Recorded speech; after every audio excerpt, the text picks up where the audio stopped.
Shalom, inshallah, shalom, shalom. Call Allah Yahweh. Ba'ashem Mashiach, Malak Yahushua. Wawa Kakadash. Atazam Ham Kabal Kabayim Esquayim Wa. Kwam Yasha'Allah Ahabatam Akim Wa Akwa. Amen. We back at it with another video through the spirit and power of Yahweh Hashem Yahushua. All praise to the Most High during the Feast of Dedication, man. All praise to the Most High. We're allowed to see another feast day. You understand? We're allowed to rejoice. You know what I'm saying? Be in mirth. Having smiles on our faces. And a part of the Feast of Dedication is you should be focusing on your spirit. You understand? A part of this feast, you should be focusing on your spirit. Why? Because during the time when the temple was taken from us, and then we actually got the temple back, which is what the Feast of Dedication is about. A part of us getting that temple back, you got to understand that sometimes like things take processes of time. So in us getting that temple back, and we had to build it back up, had to kind of clean it up. You understand? We had to fix the menorah, get the menorah right, and all these things that we got back, we had to clean it off. Because the heathen, they don't know what they're doing with these things. You understand? They don't know what they're doing with they don't know what they're doing with the scriptures. They don't know what they're doing. You know what I'm saying? The Lord said, roughly paraphrasing, what do the heathen have to do with the statutes and the judgments that He declared unto Jacob? You understand? Roughly paraphrasing the book of Psalms. So at the end of the day, amen, we gotta be focusing on our spirit in these last days, getting ourselves right. You understand? And that's what I really want to touch on this today. And I meditated on this breakdown for a while. Right, so let's kick it off with the book of Isaiah, chapter 28 and verse number 16. Because when you're focusing on yourself, it's actually very important. You understand? And brotherly love, we're going to touch on this today. Brotherly love, sisterly love, we're going to touch on this today. But focusing on yourself is extremely important as well. You understand? Because some people, they don't know what it means to focus on themselves. Right? You think I'm telling you to focus on yourself? Oh, I can't be an individual. Like, you understand? A lot of people get these damn titles and all this other stuff caught up in their mind. They don't really understand what it means to focus on yourself. You know what I'm saying? Feed your spirit. The scriptures talk about that all the time. Right? Let's go to this real quick. In the book of Isaiah, chapter 28. And let's start at verse 16. It says, "Therefore, thus saith the Lord God, Behold, I lay in Zion for a foundation, a stone, a tried stone, a precious cornerstone. It says, a sure foundation, he that believeth shall not make haste." You understand? So, a cornerstone. You need a cornerstone. It's kind of like if you a man, or if you're a person, you're a man or woman, and you don't have no big toes. If you know what I'm saying, if you were to stand straight up, you would be off balance. You understand? If you didn't have no pinky toes, pinky toe down there right here. You understand? Hey, you didn't have any pinky toes, you'd be damn near, you understand, off balance. You understand? That's why the Lord said, let's go to this in 1 Corinthians 12. 1 Corinthians chapter 12. That's why the Lord said we all members of a body. You know what I'm saying? 1 Corinthians chapter 12 and verse number let's go to verse number 12. It says, "For as the body is one, and hath many members, and all the members of that one body, being many, are one body, so also is Christ." You understand? So we're many members, but guess what? We're all one body in Christ. You understand? Just like a building, you'll have many stones, or you'll have many like little slabs of pavement to make a building. You have many different bricks to make a building, but we're all one building at the end of the day. And with this understanding, you can go far with this. You understand? When you actually understand it. Because then, why then would I hate on my brother? Why then would I hate on my sister? Why then would I think I'm much better than anybody else? You understand? Or we're all just one unit. We're all one unit, one building. And Christ is that sure chief cornerstone. You understand? Let's prove that. Let's go to the book of Ephesians, chapter 2 and verse 20.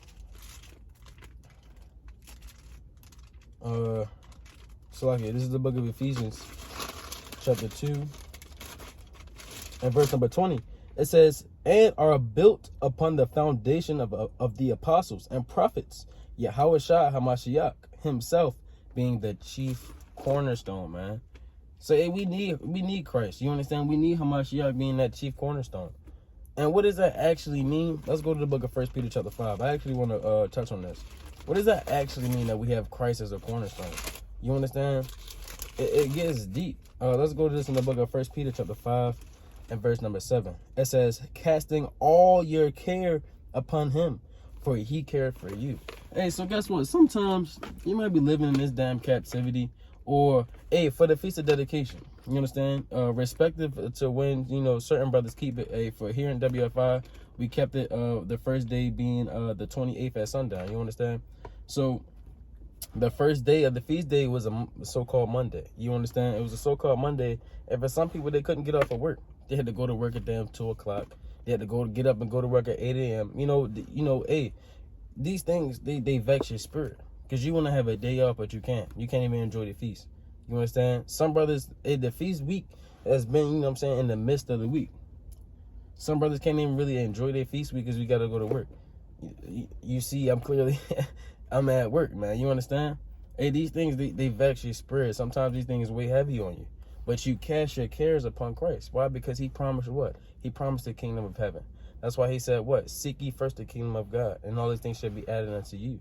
Hey, come unto me, all ye that labor, and I shall give you rest. You understand? These scriptures and these verses is the things that you're going to have on your mind, because this is what it means to cast your care upon Christ. This is what it means to have him as a chief cornerstone, because he's always there, man. And on a deeper level, that's love. I'm going to go to this verse. Because you understand, a lot of Israelites don't go to this verse. They don't really bring this out. A lot of you Israelites are scared of this precept right here. This is the book of 1 John, chapter 4, and verse 8. It says, he that loveth not, knoweth not God. And so guess what? If you don't have just genuine love in your heart, you don't know the Most High. If you don't have genuine love for your brother or for your sister, you don't know the Most High, man. You don't. Straight up. Just genuine love. There's no, what's the word? There's no dissimulation, as it tells you in the book of Romans, chapter 14. And you understand? I might be saying the word wrong, but there's no dissimulation or dissimulation, disputation. I can't say the word right, but it's in the book of Romans, the 14th chapter. There's no, that of your love, man, right? And then it says, for God is love, right? The Most High and the Son, they're both love. It take a lot amount of love to damn sacrifice my flesh for the nation. Sacrifice my flesh for homosexuals, adulterers, thieves, scorners. You understand? Covetous persons. It take a lot amount of love, man. And just looking at that cornerstone, man, keeping that cornerstone in mind that we need, because it's like you standing up straight, but you ain't got your cornerstone. You kind of like these, man. You leaning back like these. You understand? You driving a car and you ain't got a back right wheel. How you ain't gonna go nowhere. You trying to make a damn right turn, you fishtailing, and you know what I'm saying? You hitting the damn guard. You know you ain't gonna make it, man. So we need that cornerstone. We need the cornerstone. We need that foundation to keep us built up in these last days, especially in this damn captivity. You understand that? We need that.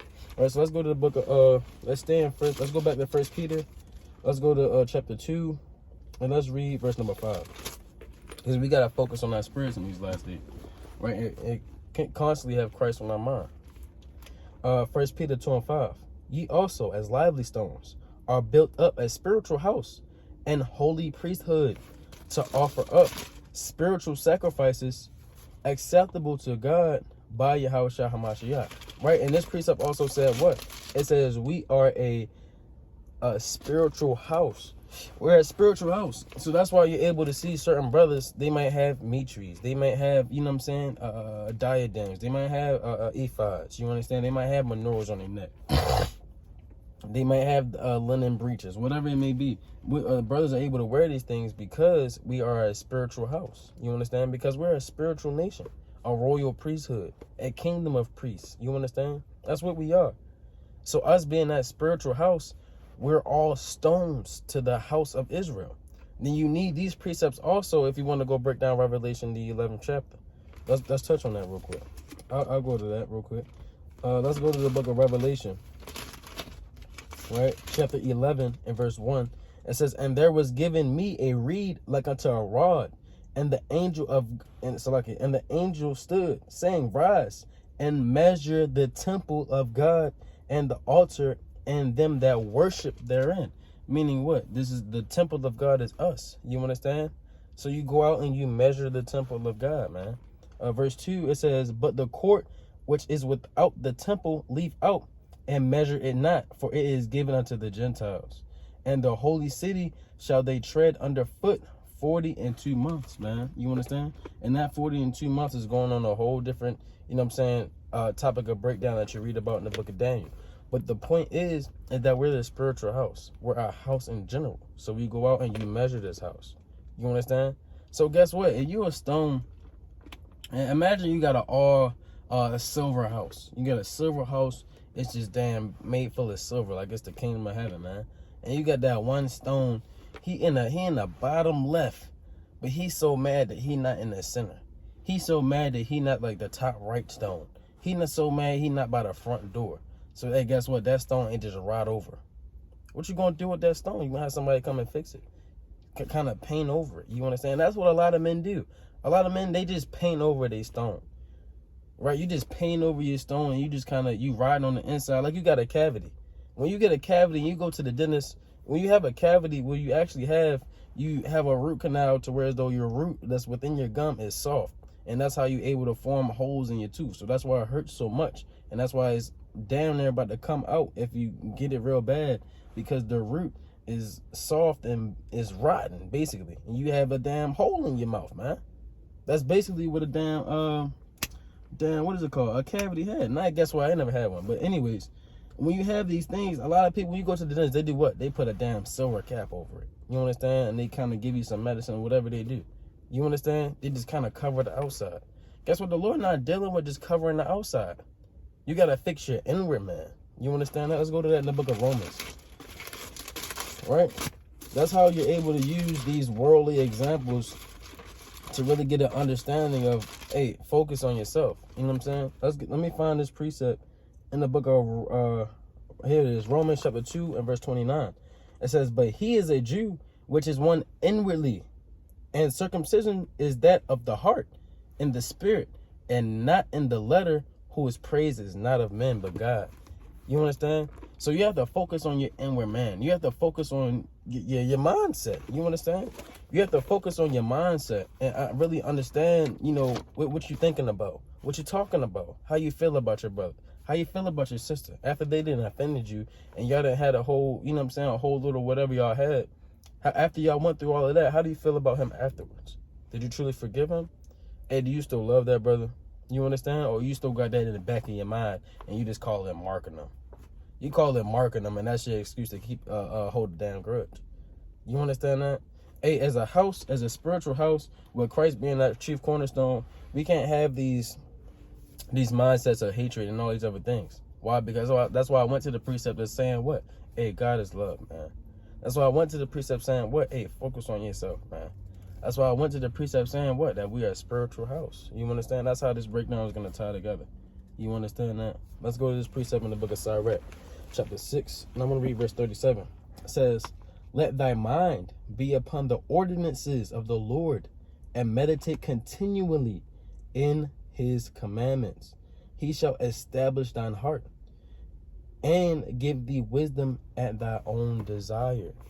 So it's your mindset, because your mindset is going to lead to your actions. You understand? Because when you like in the world, say you go and commit a murder, when they doing the investigation to the murder, they're going to see if it was meditated on. You understand that? They're going to see if it was See, look, that's a spirit. See the birds? Lil Will and y'all can see the birds. They're in unison. You understand? They're in unison on one accord. The bird in the back left is not trying to fight the bird next to him to go to the bird in the damn front. Lord willing, y'all can see that. But hey, that's the point. That's how we supposed to be moving as a nation. Hey, and guess what? That bird that's in the back left, he not fighting the bird next to it just to get a damn spot, to get a name. Because that's what's going to get you destroyed at the end of the day, like you read about in the book of Maccabees. You understand that? So, hey, that bird that's in the back left, his mindset, okay, let me keep my mind fixated on the Lord. Hey, that brother that's in the back holding post, hey, guess what? Ain't nobody touching my brothers. Hey, that brother that's teaching, this brother gotta wake up. This brother gotta wake up. I gotta bring this brother to the truth. Hey, that brother that's reading, okay, he don't speak English. All right, let me make sure I read it right. All right, this brother a little bit slow to understand. Let me make sure I read it mighty. Hey, the brother that's in the back, making sure everybody else is straight, his mind got to be fixated on the precepts and being his brother's keeper. You understand? And on the deeper level, that's what WFI is about, right? Watchman for Israel about being a watchman for your brother. It's about being your brother's keeper. You understand? And it's all talking about keeping your mind right. You understand? These last days, keeping your mind fixated on the Lord. Because elsewise, what are you thinking about, man? If you think about it this way. If you're consuming yourself things contrary to the Lord, or if you're just consuming yourself in things that have nothing to do with the discipline that the Most High requires of us, how can you expect for you to prosper in your ways on a spiritual level, man? Let's prove that. Let's go to the book of Sirach, chapter 20. Maybe this will help you understand what I'm saying. This is the book of Sirach, chapter 20, and verse 32. I bring this out all the time. It says, necessary patience in seeking the Lord is better than he that leadeth his life without a God. So when you're patient and seeking the ways of the Lord, or when you're patient and you're praying so the Most High can give you that increase, or you're patient and you're trying your best to do the right things within this life, you understand? Hey, then it is better than that man that's leading his life without a God. Meaning you're just doing what the hell you want to do. You understand? Your mindset is off. You never read the scriptures talking about, hey, have I not commanded thee to be of good courage? You understand? To keep that mind fixated, and that this law shall not depart out of thy mouth. You understand? Joshua 1 and 8. You understand that? That man that's really trying his best to do, you know what I'm saying, to try his best to do what he can in these last days to be as righteous as he possibly can, the Most High is going to look out for that man more than the next man that's not. And I bring up that point to tell you, at the end of the day, it's going to be highly important for you to focus on what you know what I'm saying, what you're thinking about. Focus on what you're talking about. Focus on what you're studying. You understand? Let's go to the book of Sirach, chapter 24, and verse number 24. It says, faint not to be strong in the Lord. Because sometimes it gets discouraging. Sometimes it gets discouraging. Because you find out certain things. Hey, the Lord, let's hold it. Let's hold that precept. Let's hold that precept, and let's go to the book of Ecclesiastes, chapter 1, and verse number... Salakia, I really want to find this precept. Salakia for that. Which much wisdom cometh much grief. Right? Salakia, I might have to find it. I'm sure it's in the book of Ecclesiastes, chapter 1, and verse...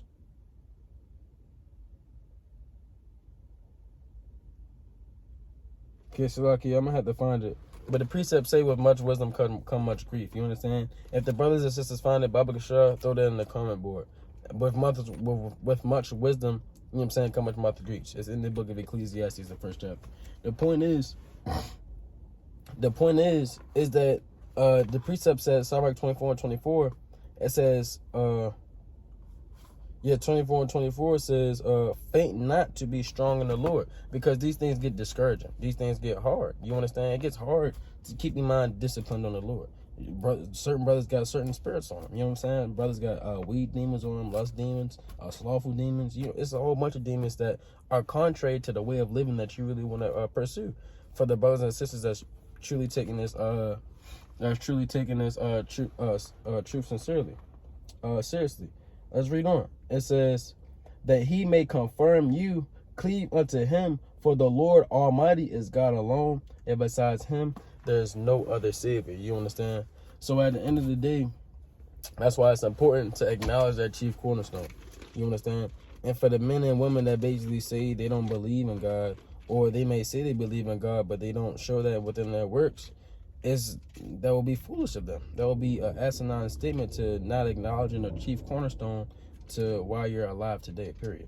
You understand that? Let's go to the book of Nehemiah, chapter 4 and verse 6. It says, so built we the wall, and we're building the wall in these last days, because remember, this is a spiritual house, right? So built we the wall, it says, and all the wall was joined together unto the half thereof, for the people had a mind to work. So we built the wall, and all the wall was joined together unto the half thereof. Right? So, hey, it might be taking a while. Brothers been in this truth for decades. It's certain brothers that's been in this truth for a decade or multiple decades. You understand that? Longer than I've been alive. Okay? The point is that we gotta be continually together and build this wall. Whether it take 5 more years, 10 more years, God forbid, or if it's 2 more weeks. You understand? We look up and hey, guess what? All hell's breaking loose. Right? We found out next week, there's a war going on. Found out the week after, the war is over here in America. Found out the week after that, the famine is here. You understand? According to the prophecies, things can kick off expediently. And brothers and sisters to understand that, especially if you're on a WFI page. If you're on this WFI page, ain't no way you don't know about the prophecies that's kicking off. There's no way that you can tell me you don't know about the prophecies that brothers talk about day in and day out on the Watchmen for Israel page, man. So make sure brothers and sisters is keeping up to date with those prophecies. But at the end of the day, we're going to continue to build the wall. We're going to continue to build the wall, and we're going to continue to take our time, and we're going to continue to really put in our brick. And at the end of the precept, it said we had a mind to work. You understand? So brothers and sisters got to continually have a mind to do the work of the Lord. You understand? And the work of the Lord is not always grievous, as it tells you in the book of 1 John chapter 5. You understand? The work of the Lord is not always grievous. You understand? Getting your spirit right is a part of the work of the Lord. Making sure you're praying and doing the right things is a part of the work of the Lord. So in these last days, brothers and sisters, continue to have your mind right, man. Continue to have your mind fixated on the Lord. Right? Don't get distraught. Stop getting discouraged because you can't focus. Stop getting discouraged because you got spirits on you. Right? When the Lord told you, it's gonna happen anyway. Okay? So brothers and sisters, keep their mind up right? Keep your head on strong. Right? Focus on your spirit. Acknowledge Christ as that chief cornerstone, because you're casting your cares upon Christ. Right? You got all these things. You got to make phone calls. You got to make these plans. You got to do this. You still got to stand in scriptures. Chalk it up, man. Write you down a schedule. You understand? Write you down a schedule. Okay, I'm going to do this. I got to do this, and I'm going to do this. This is priority. I can handle this after. And this one, I really want to knock this out, but it's not that much priority. You understand? Focus on the things that's on your list to do. You understand? Versus the things that's just on your plate. You understand? Knock out what you got to do. You pray on it. And guess what? Man's going to the Lord. You understand? And then when you have this kind of mindset, there's no possible way you're not going to be prosperous in your ways. When you have that mindset, man's going, man. When you have that mindset, all right, before I do anything, I'm going to pray. You understand that? So continue to cast your cares upon Christ, Hamashiach, who the world calls Jesus. You understand? And you continue to endure in this truth. Right? The Lord willing, brothers, is hearkening to this exhortation. Yasha Allah, Atazawam, Shalom, Shalom.